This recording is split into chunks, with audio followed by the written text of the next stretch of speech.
Fabric name వచ్చేసి Chandi cloth. ఇది కూడా స్పేస్ లానే very shiny, but it is very easy to wear. చాలా బాగుంటుంది fabric, very comfortable, very light wait.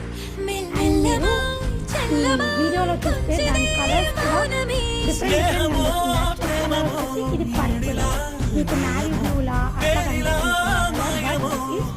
Purple colour ఇప్పుడు వచ్చే పెళ్ళిళ్ళ సీజన్కి ఈ ఫ్యాబ్రిక్ తీసుకొని లాంగ్ ఫ్రాక్ కానీ లెహంగా కానీ డిజైన్ చేయించుకొని సంగీత్ అట్లాంటి ప్రోగ్రామ్స్ వేర్ చేశారంటే అందరి కళ్ళు మీ మీదే ఉంటాయి. అసలు చాలా బాగుంది అసలు ఫ్యాబ్రిక్ వచ్చేసి. ఇందులో ఇంకొక కలర్